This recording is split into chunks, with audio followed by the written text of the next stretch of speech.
एक ऐसा सब्जेक्ट जो हमें फ्री फोकट के मार्क्स दे सकता है, लेकिन बच्चे हर साल परेशान होते हैं इस सब्जेक्ट को लेके। और वो सब्जेक्ट कुछ और नहीं है, नर्सिंग एप्टीट्यूड। और परेशानी की वजह हमने कभी पढ़ा नहीं, क्लास 11 में देखा नहीं, क्लास 12 में सुना नहीं, और एग्जाम में आ रहा है हमारे। हमें नर्सिंग एंट्रेंस एग्जाम देना है, लेकिन नर्सिंग की चीजें कैसे पढ़ें, इस सवाल का जवाब मिलेगा आपको इस बुक के अंदर और इस वीडियो के अंदर। अगर आपने पूरा प्रॉपर ये वीडियो देखा, आज के बाद मैं आपसे वादा करता हूं एक सिंगल डाउट आपका नहीं रहेगा नर्सिंग एप्टीट्यूड को लेके। सबसे पहली चीज, क्या है इसका सिलेबस? सबसे बड़ा सवाल ये आता है, वो सिलेबस मैंने डिस्कस किया इसके अंदर। दूसरी बड़ी बात, क्या पढ़ें, कितना पढ़ें, सारी डिटेल इंफॉर्मेशन है। अगर आप सिर्फ ये 150 या 160 पेजेस की किताब को पढ़ लेते हैं, आपका नर्सिंग एप्टीट्यूड खत्म है। इसके बाहर इंडिया में कोई ऐसा बोर्ड बना ही नहीं जो एग्जाम में क्वेश्चन पूछ ले। सबसे पहली चीज, इससे रिलेटेड इंफॉर्मेशन आपको हमारे टेलीग्राम चैनल पर मिल जाएगी। अगर आप प्रॉपर्ली डेडिकेशन वे में तैयारी करना चाह रहे हैं, यूपी से हैं, महाराष्ट्र से हैं, आपके सिलेबस में नर्सिंग एप्टीट्यूड है, तो मैं आपको बता दूं सिर्फ नर्सिंग एप्टीट्यूड नहीं, उसके अलावा इंग्लिश भी होगा, इसका भी डर खत्म कर रखा है। फिजिक्स, केमिस्ट्री, बायो होगा, इसका भी डर मैंने खत्म कर रखा है। और ये डर खत्म करने का जो कैप्सूल है, जो दवाई है, जो टॉनिक है, फ्री ऑफ कॉस्ट आपको आपके घर पे होम डिलीवरी करेंगे। बस आपको आपका बैच इनरोल करना है, जहां पे आपको सब चीजें मिल जाएगी। अब क्या है nursing aptitude? BSc nursing entrance examination में ये इक्वल वेटेज रखता है, जो हमारे फिजिक्स का है, जो हमारे केमिस्ट्री का है, जो हमारे बायोलॉजी का है, तो इसको इग्नोर नहीं कर सकते बाबा। तो क्या करें? सबसे पहली चीज, मैनी स्टेट जैसे यूपी, झारखंड, हिमाचल, पंजाब, इन सब के अंदर नर्सिंग एप्टीट्यूड पूछा जाता है, लेकिन सिलेबस डिटेल से क्या है, कहीं अवेलेबल नहीं है।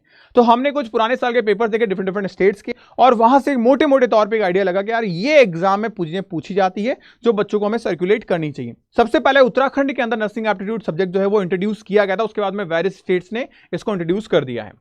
ईजी है, इंपॉर्टेंट सब्जेक्ट है, क्यों? क्योंकि इसका वेटेज हमारे बायोलॉजी फिजिक्स के इक्वल है। अप्रॉक्सीमेट कुछ जगह पे 20, कुछ जगह पे 24, जैसे कि यूपी में भी हुआ। पहले 40 मार्क्स थे, लेकिन अब 24 मार्क्स के क्वेश्चन आते हैं इससे, और बाकी महाराष्ट्र वगैरह में 20 मार्क्स के क्वेश्चन आते हैं, यानी कि 20% ऑफ द पेपर सिर्फ ये रखता है नर्सिंग एप्टीट्यूड। अब क्या है नर्सिंग एप्टीट्यूड एक्चुअल में? नर्सिंग एप्टीट्यूड एक्चुअल में ज्यादा कुछ नहीं, मैं आपको सिंपल लैंग्वेज में समझाऊं तो एक बीएससी नर्सिंग का जनरल नॉलेज है। नहीं आया समझ में, कोई बात नहीं। आपने क्लास 11 में साइंस लिया, साइंस में आपने फिजिक्स पढ़ी, केमिस्ट्री पढ़ी, बायो भी पढ़ी, लेकिन आप मुझे बताओ क्लास 9th और क्लास 10th में भी तो साइंस की किताबों में वही चैप्टर्स थे। याद करो वो जमाना जब क्लास 10th में आपने ऑप्टिक्स पढ़ी थी, याद करो वो जमाना जब क्लास 9th के अंदर भी आपने रिप्रोडक्शन पढ़ा था, लेकिन यही चैप्टर्स हमें आगे और डिटेल के अंदर बायोलॉजी सेगमेंट में, केमिस्ट्री सेगमेंट में और फिजिक्स सेगमेंट में देखने को मिले। सिमिलरली आपको नर्सिंग की कुछ बेसिक जानकारी यहाँ पे चाहिए होती है, जैसे कि प्रोसेसेस क्या है, हेल्थ सर्विसेज क्या है। जैसे आपसे एक बेसिक क्वेश्चन पूछा जाता है, बीएससी नर्सिंग कितने साल का कोर्स है?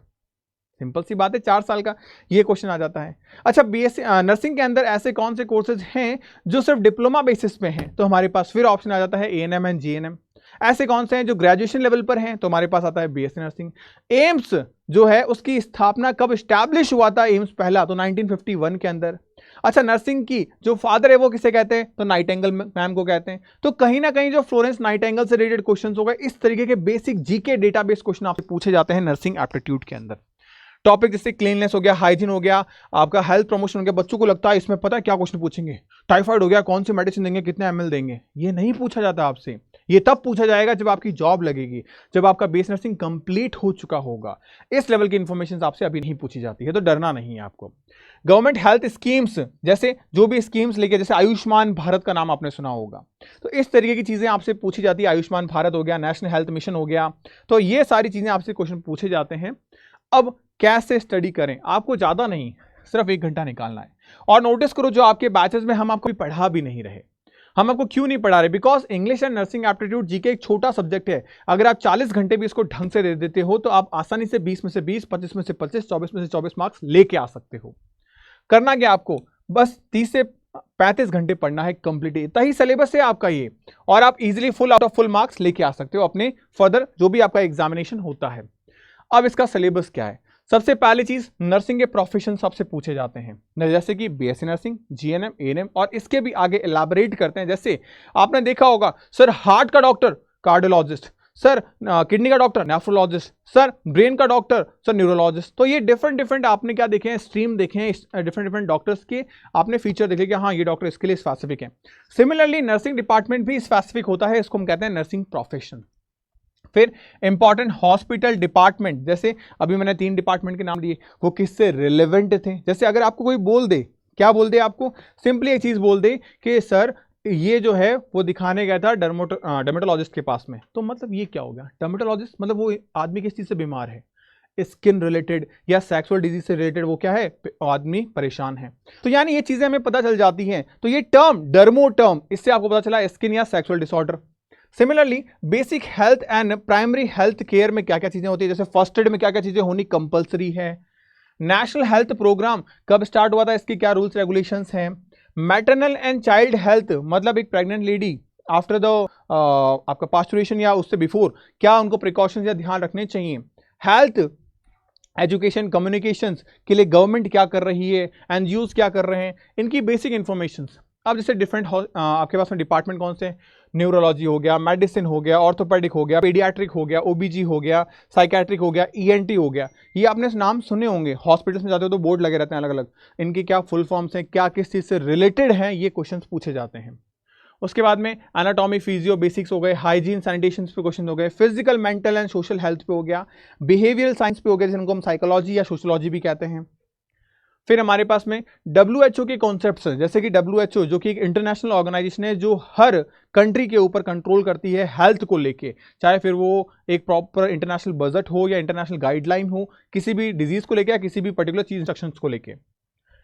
फैमिली एंड कम्युनिटी हेल्थ हो गया, public health issues of India हो गया, एंड प्रिवेंटिव मेजर्स, अगर किसी कोई बीमारी पेंडेमिक या एपिडेमिक के लिए क्या मेजरमेंट हमें उठाने चाहिए किसी चीज़ को प्रिवेंट करने के लिए, वो भी हमें प्रोवाइड करवाता है। जैसे कुछ खास बीमारियां, TB, malaria, leprosy, AIDS and polio, इन पे लेके क्वेश्चंस आते हैं जो कि वर्ल्ड वाइड फैली होती है, उन पे क्वेश्चंस बनते हैं। मिशन इंद्रधनुष, इसमें क्या आता है हमारे पास में, इंडियन नेशनल हेल्थ मिशन के अंतर्गत क्या आता है, पीएम स्वास्थ्य सुरक्षा योजना के अंतर्गत क्या आता है, इसमें क्या लिया गया था, क्या किसके लिए क्या प्रोसीजर है, क्या ड्यूरेशन है इसका, कितना बीमा इसमें उठता है, या किन किन लोगों के लिए ये अप्लीकेबल है, ये क्वेश्चंस पूछे जाते हैं। फिर हमारे पास है मैटरनल एंड चाइल्ड हेल्थ के अंदर prenatal and postnatal हो गया, चाइल्ड वैक्सीनेशन हो गया, न्यूट्रिशन हो गया, मिड डे मील प्रोग्राम हो गया, जनानी सुरक्षा योजना हो गया, जननी सुरक्षा योजना। आपने देखा होगा कि जो मैंने एम्स की आपको जीके की बुक दी है उसमें भी इस तरीके की सारी चीज़ें हैं।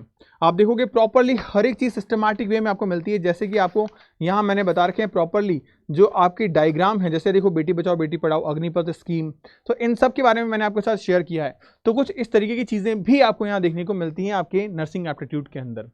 हेल्थ इंफॉर्मेशन, एजुकेशन, कम्युनिकेशन, फिर use of posters, videos, chart. तो आपने एक चीज़ नोटिस की अभी तक की वीडियो में, जो आपके माइंड में एक बड़ा सवाल आ रहा था कि हमसे पूछेंगे कि एक आदमी बीमार हो गया है, उसको लूज मोशन हो रहे हैं, उसका बीपी बढ़ा हुआ है, इसको कौन सी मेडिसिन दे, या कोई हमें कुछ ऐसी मेडिसिन का नाम दे दिया जो हमें सुनी भी नहीं है और बोले इसका क्या काम है, इसको कहाँ यूज़ करते हैं। इस तरीके के सवाल एग्जाम में आपसे नहीं पूछे जाएंगे, तो डरना नहीं है। उन्हें भी पता है कि बच्चा एंट्रेंस एग्जाम की तैयारी कर रहा है, ना कि उसने बीएससी नर्सिंग कर लिया है। अब बेसिक मेडिकल के जो साइन है, सिंबल्स हैं, वो पूछे जाते हैं आपसे।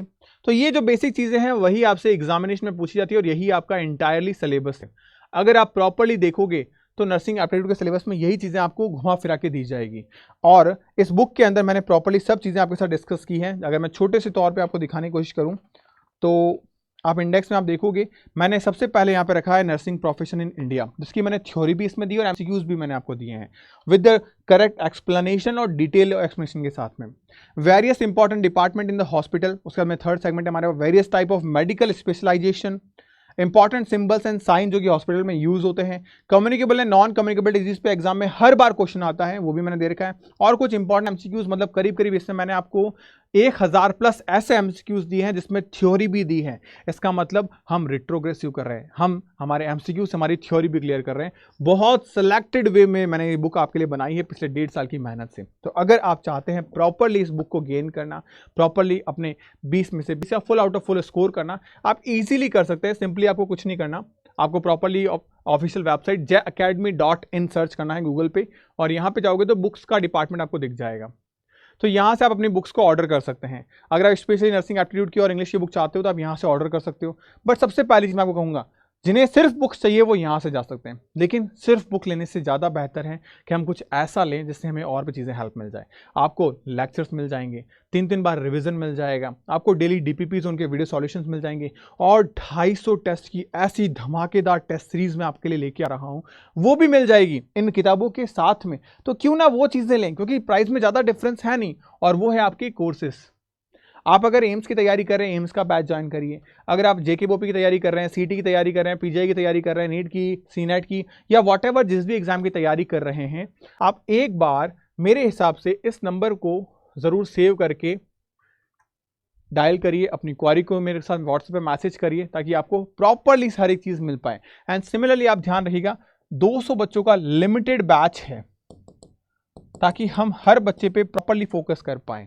तो अगर आप अपनी एक सीट को अभी एक्वायर कर सकते हो बिना किसी डिले के, स्टार्ट करें अपनी जर्नी को one of the best platform के साथ में, जो आपके भविष्य के लिए हमेशा खड़ी है और हमेशा खड़ी रहेगी। तो होपफुली नर्सिंग एप्टीट्यूड के सारे डाउट्स मैंने क्लियर कर दिए हैं, क्या सिलेबस है, कैसे क्या पढ़ना है। बस ये 40 से 50 घंटों का सिलेबस अगर हमने खत्म कर दिया, तो बायोलॉजी जितना ईजी और उससे भी कई गुना ज्यादा आसान है ये सब्जेक्ट, तो हम ईजिली स्कोर कर सकते हैं इसके अंदर। तो आज से टेंशन खत्म। अगर आपके कोई डाउट्स फर्दर रह गए हैं, या ऐसा ही सेम वीडियो आप इंग्लिश पे चाहते हैं, तो कमेंट में जरूर लिखिएगा कि भैया इंग्लिश का सिलेबस हमें डिटेल से डिस्कस करके बता दीजिए। सिर्फ इंग्लिश कमेंट कर दीजिएगा, मैं नेक्स्ट वीडियो जरूर लेके आऊंगा। तो bye bye, take care, stay happy, stay healthy.